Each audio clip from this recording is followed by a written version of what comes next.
pleasure of meeting everyone here at least once, probably over some Jackbox. But for those of you I haven't met, I'm Alexandra, or aka Petrine, and I'm really honored to get to preside over this wedding recap. It's great to see you all here because your presence means you're someone special in Ryan and Clarissa's lives, or you're a cat. Yay! I'm not a priest, I'm female, but Jamie Vance would say that I have legally binding authority because I'm carrying a masculine child. Yay! But fortunately we don't have to rely on that because they already got married in Brazil. Which counts here. Frankly, I am amazed that anyone who watched Game of Thrones as avidly as I know Ryan and Clarissa did would want to have multiple weddings. The first ones without any stabbings or poisonings. Why would you take that chance again? But I think it's because Ryan and Clarissa have created a really special community here. Through Game of Thrones watch parties and games of Jackbox and Vegas trips and theater and shenanigans galore. And half of the fun of weddings is community. The other half is getting to put on a show. The other half is the food. I think my math may be off. Community is for tough times, but it's also for joyous times. And the only thing better than having one cherished life friend is having two and watching them get married to each other. So, I want to take a moment up top to be grateful for that community and family of friends that Ryan and Clarissa have built, and take a moment of silence for the folks who aren't here but who are present in the little bit of extra love that you can feel in the air tonight. And since the other wedding, the thing that I said we were I've never done this before. Since the other wedding was in Brazil, I knew we had our work cut out for us to come close to comparing. What makes this a uniquely DC wedding? Is it the challenge finding a venue? Or the is overshadowing everything? Or the way we can't know a red panda isn't? You know, Where's Dave? do some readings from some classic DC texts. This is from the Nixon tapes. What's happening? These kids who know nothing, who have nothing but emotion, think they can run amok in Washington, and I think it's a mistake to romanticize them for tactical reasons. Henry Kissinger.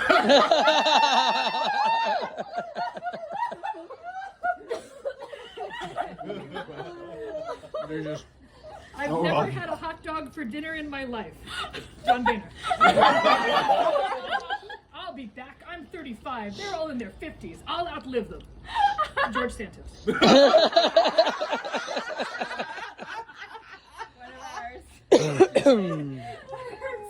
DC also has some actually good poets, though. So this is from Paul Laurence Dunbar.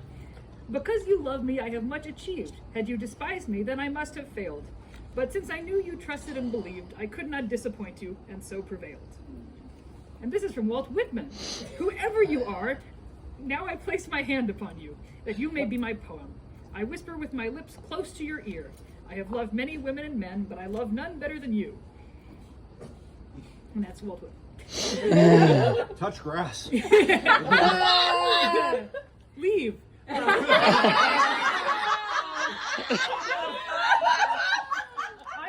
I was It's got stunned, so nerdy in here. given that we are all so young, attractive, and in peak physical condition, to realize how long I've known Ryan and Clarissa.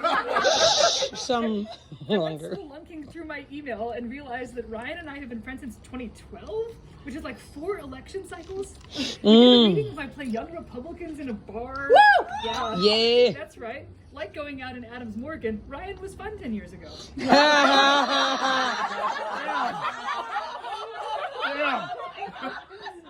okay, I can make fun of Ryan's age because like him, I am old.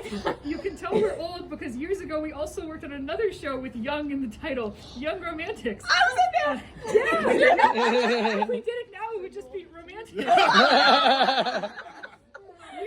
Does Bloomberg still exist? We're too young to ask questions like, does that venue still exist? And should my hip make that sound when I bend over? Yet here we are. But even 12 years ago, I realized that here's a superbly kind, welcoming guy whom I wanted to be friends with forever. And that was before I'd even enjoyed his cooking. That was before he raided the entire Facebook employee swag closet on my behalf so that my toddler could wear Facebook t-shirts every day to the confusion of her classmates. He lived in an apartment where all the floors were at different angles. That was fun. Like a Yeah. set for Mask of the Red Death, and we're over a bar, like a Nancy Fisher painting themed escape room. Now Ryan lives in Miami and is married, and I have a child and like 7/9 of a follow-up child. Ryan creates community wherever he goes. Even during the pandemic, masterminding murder mystery parties and Jackbox nights, Ryan makes friends for a long time. It's a lot like the writings of J.R.R. Tolkien. You start by being like, oh, we'll just hang out once and play some riddle games. And then 4 books later, you're traveling across a whole continent with your intrepid lifelong friends to do something or other involving a ring. Speaking of which, you destroy the ring with an axe. And then there's Clarissa. What I would say about Clarissa is that it's like, if Ryan just described her to us, we would not have believed that she was real. Yeah, I have a girlfriend. She's a brilliant, beautiful, multilingual nerd who plays video games and loves Disney. It's like, okay, it's okay not to have found anyone yet. The perfect person. She's from Brazil. Yeah, maybe. Canada, sure. But then we actually met her. And as much as I knew and loved Ryan by then, I was still like, dang, really? She's got the sneakiest sense of humor around, and she speaks EGL. That's an outfit language. Yeah. Elegant Lolita. Yes.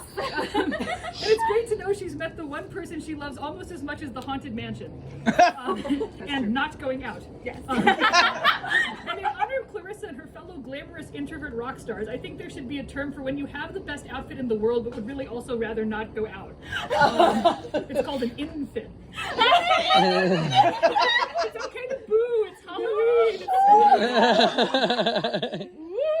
No, that's like happening now. I just made it fun. I'm here for it. When I asked friends to describe Ryan and Clarissa, here are some of the replies I got. Beauty and the Beast. Brazil. Nuts. Nerds. This one was a gif. And totes adorbs balance. But enough hearing us speak about their love. Time to hear them speak about their love.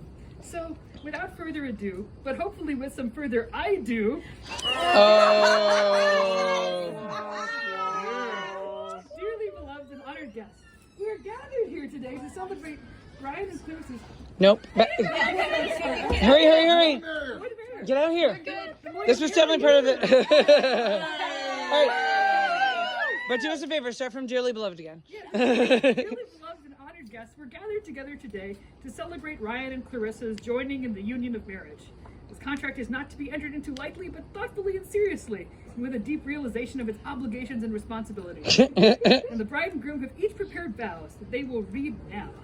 I will start.